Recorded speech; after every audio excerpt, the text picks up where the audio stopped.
Kelda Yoon, a pro-Palestinian encampment at the University of Toronto has ended. After 2 months of protests, students packed up their tents shortly before the court-ordered deadline of 6 p.m. today. But they say their fight is not over yet, and they are still determined to get the school to heed their demands. Tyler Cheese joins us from UofT tonight. And Tyler, how did this all come to a close?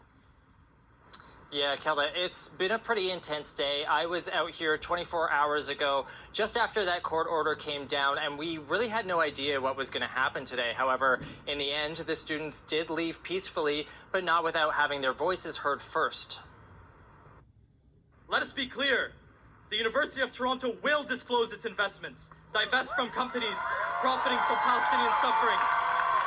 They will divest from companies profiting from the Palestinian suffering and deaths, and cut ties with academic institutions tied to the Israeli war machine.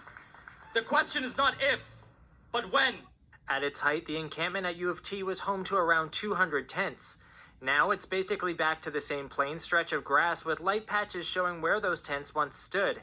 And after 63 days, emotions are high. I am feeling overwhelmed and appalled to be a newly alumni of the new university that continues to invest in weapons and bombs and the destruction of Palestinians' lives and their futures. The university refutes the protesters' claims and in June sought an injunction to have them removed. It was granted that injunction Tuesday, which gave students till 6 p.m. Wednesday to leave. Some were expecting a clash with police, but instead the protesters packed up early. We have decided today to end our encampment and not give you police the show that UofT has wanted from the very beginning. In a statement, UofT President Merrick Gertler says, "I am pleased that protesters have ended the encampment peacefully so that Front Campus can be restored and returned to the entire community.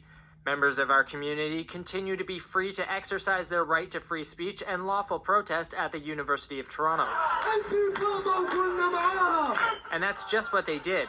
After packing up, hundreds of protesters and their supporters took to the streets throughout campus to let it be known they will find other ways to continue their fight.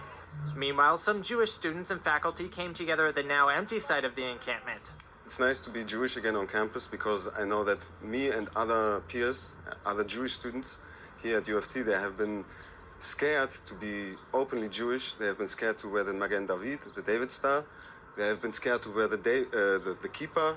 Shortly after the protesting students left, police were on scene to patrol, and crews had already begun taking down the remaining fences.